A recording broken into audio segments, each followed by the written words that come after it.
Hey everyone, welcome to the weekly update. Reagan and I will be hosting this episode as we are bringing back together both the fresh and saltwater in one video. I know some of you won't like that, but we're noticing that not as many people are getting the opportunity to see the second video, whether that turns out to be the saltwater or the freshwater. So we'll just make it easier, have one day, one shot video, and we'll do something else for another video later on. So let's get right into it and talk about some things that are happening here at Fishy Business and the fish. Okay, so just wanted to let you know real quick, we are open for Memorial Day. We do have our normal hours 11 to 6 on Monday. So I hope everyone has a great Memorial Day weekend. Now we'll get back to the video. Okay, so where we're gonna start is with ponds. We've never been stocked with more filters, filtration, pond foods, pumps, things that you need for your ponds, even nets, and of course fish. We're really getting strongly back into ponds like we used to be a long time ago. So if you've got any questions, if you need any help, whether if it's the design of a pond or questions about an existent pond or anything to deal with the animals going in the pond, please talk to one of us here. We've got a lot of experience with this and we can help you any way we can. So for any of you who are doing a reef tank or doing a saltwater tank, if you bought any of the life rock from Caribsea in the past, you'll notice that there were 2 round pieces and 2 of these shape pieces in the box when you buy one.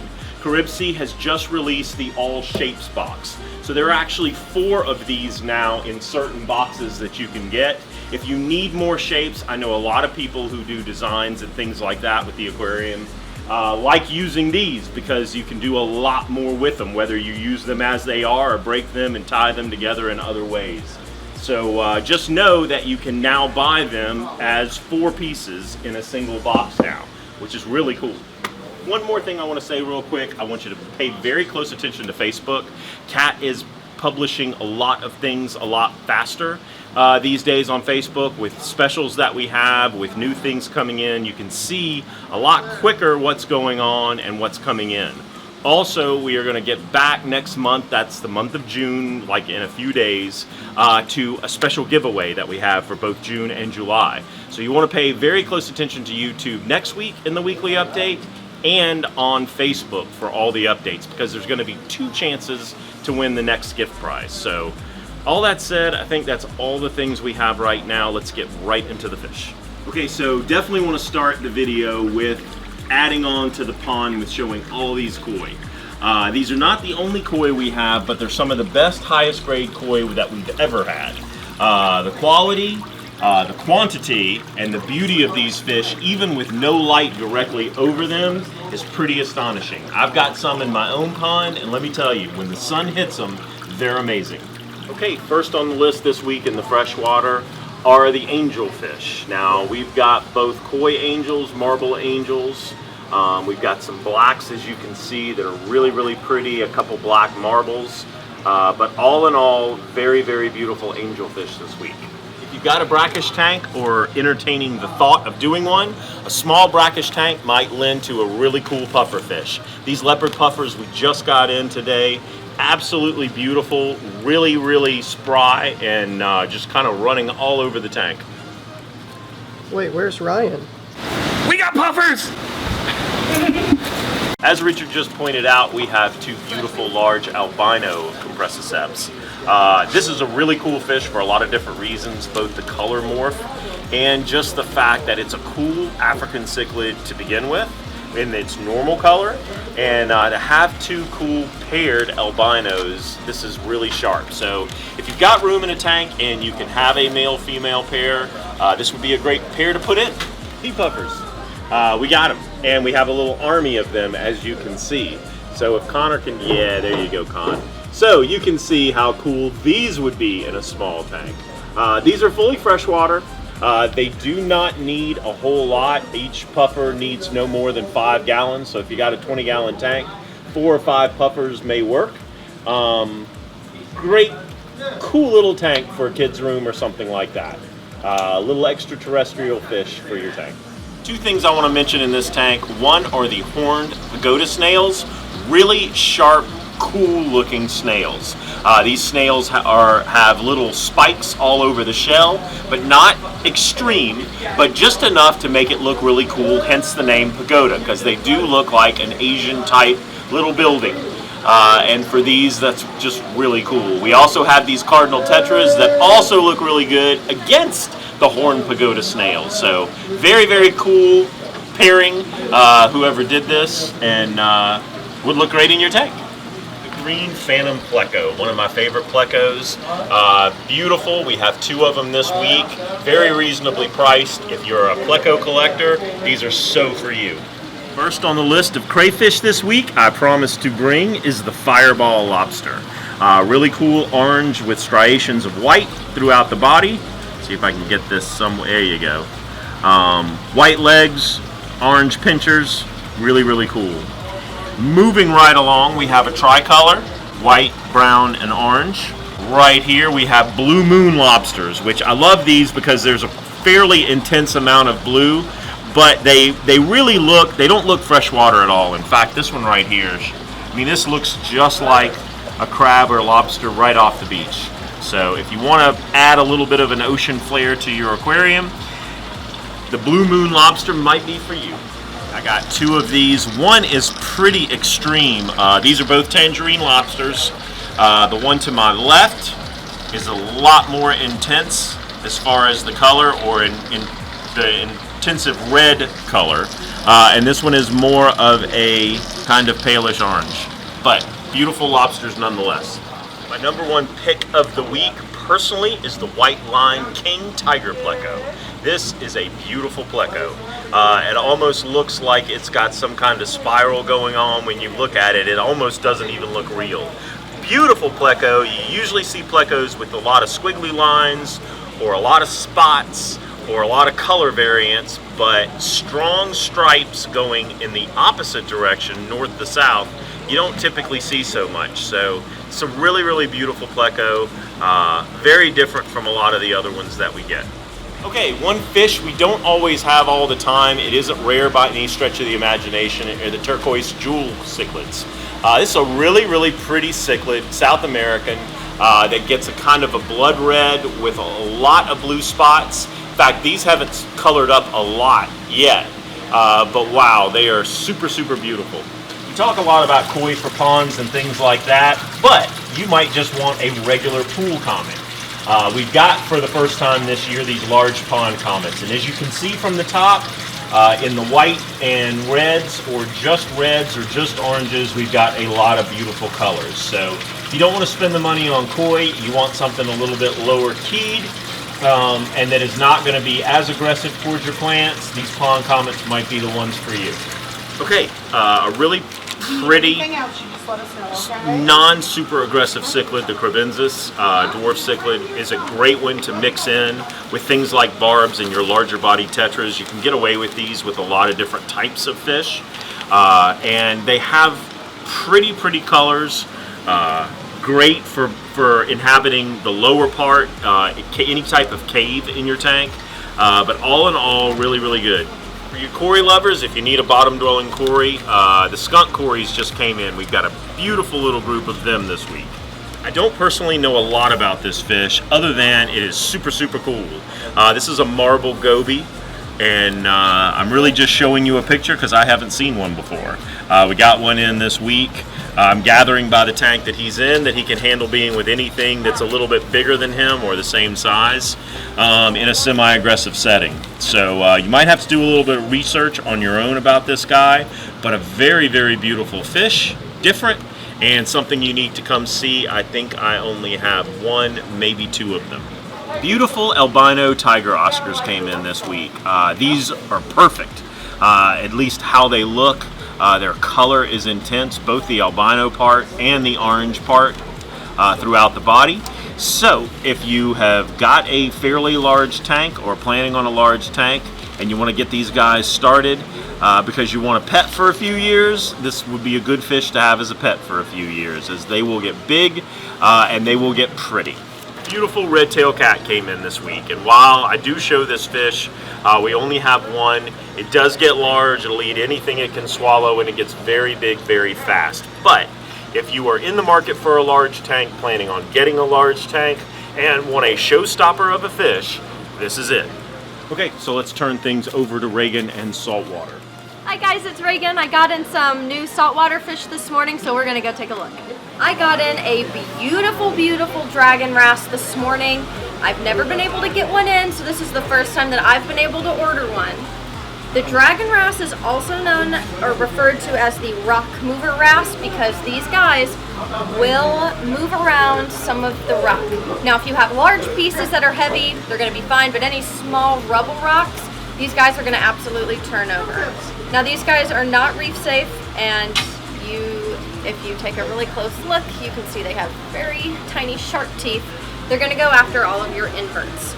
Now, the dragon wrasse does have a little bit of a different swimming style, and that's because they are made to mimic floating seaweed. So that's why you'll see them turning side to side, up and down. So they're going to, like I said, they're going to be swimming a little bit different, but that's completely normal for the dragon wrasse. This is a clown tang, a Cantharus lineatus. Got him in this morning. He's a juvenile. He looks really good for having come in this morning. He's already colored up really nicely. You can see those blue and yellow stripes running all the way down his body. Now, clown tangs in general are going to be pretty difficult to keep. They are not a hardy tang. I'm going to tell you that right now. This is going to be more for the senior or advanced aquarist to keep one of these guys, and they are going to get very large. This is going to be one of your larger bodied tangs, around 1.5 feet long, something like that. So they are going to need a very large tank. Now, like I say, with all of the tangs, these guys will eat meaty foods, brine shrimp, mysis shrimp, but they are also going to need seaweed a few times a week as well. Next up is a Cantharus tenetti, or the lieutenant tang.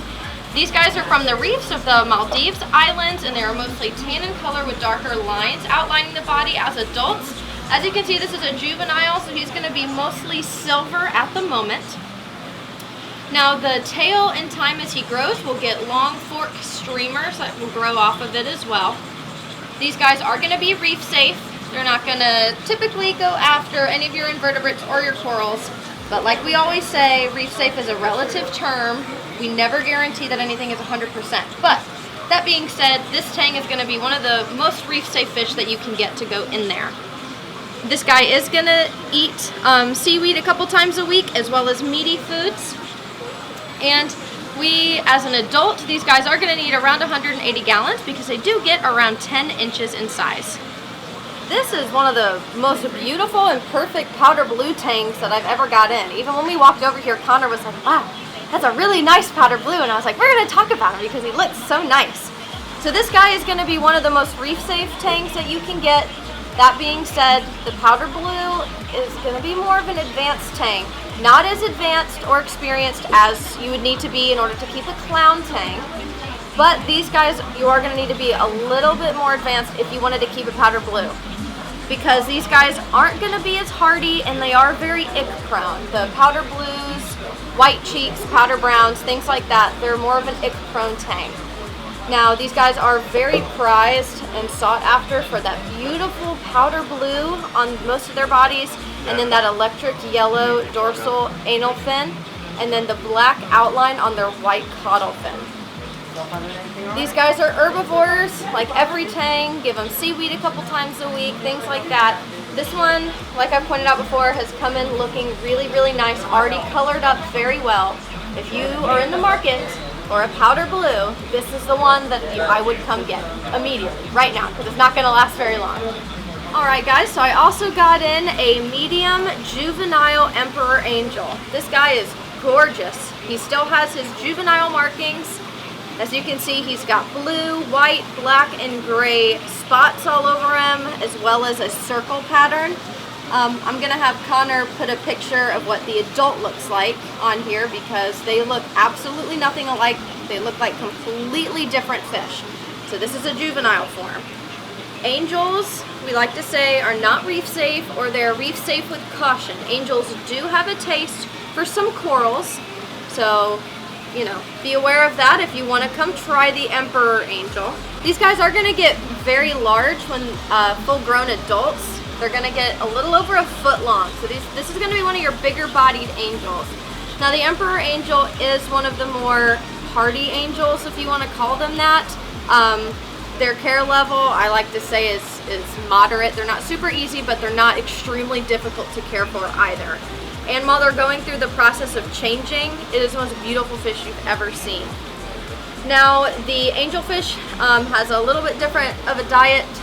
They're gonna eat algae, so seaweed. They're gonna eat meaty foods such as brine and mysis, but these guys also like to eat sponges as well. So if you can find some frozen food that has more sponge in it, this guy is gonna absolutely love that. Finally, got in yellowtail damsels. These guys are 100% reef safe. These guys are damsels, so they're obviously gonna be a little more aggressive. That being said, the yellowtail damsels are typically one of the less aggressive damsels. Most people want to put these in their tank for that reason. A lot of the other species of damsels are just mean. They're just really mean.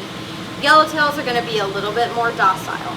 These guys are native to the reefs of the Indo-Pacific. They will, like I said, ignore other fish, invertebrates, corals. They're going to be a little bit territorial towards other types of damselfish species. For the best care of these guys, they just need a carnivore diet. Meaty foods, brine, mysis, things like that. You know, it's pretty standard for these guys. These guys are very hardy. So if you're new to the hobby, if you're an experienced aquarist, it doesn't matter. These guys are pretty much going to be completely fine in any type of aquarium. This is probably my favorite fish I got in this week. This is the dragon sleeper goby, also known as the sleeper banded goby. These guys are a sand sifter. They will sand sift just like the diamonds and the golden heads, but there is a difference. So the diamonds and golden heads are kind of messy when they sand sift. They'll pick sand up and then swim around and drop it, and it'll cover your rocks and your corals. This guy right here is a lot more careful. So when he sand sifts, he picks things up, or the sand up from the bottom. He'll sift it right where he is. He's not going to swim around and drop the sand everywhere. So if you're tired of that happening, this guy is going to be the sand sifter for you. Max size for these guys is only going to be about 6 inches, so they don't need a very large tank.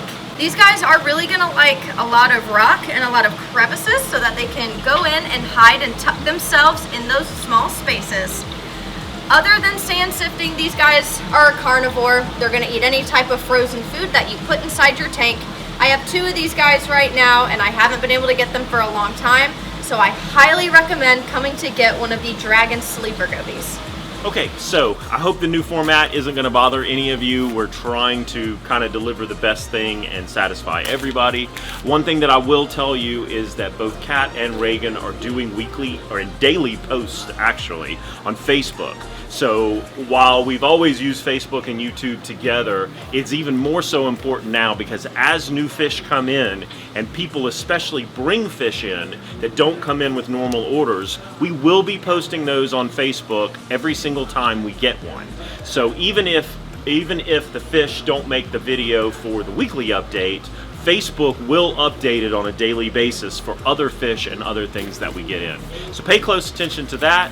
Also pay close attention to next week where we're going to announce the giveaway for June and the direction we're going in as far as that. And I think that's about it this week. God bless. Have a great week, and we hope to see you here this weekend. Happy Memorial Day.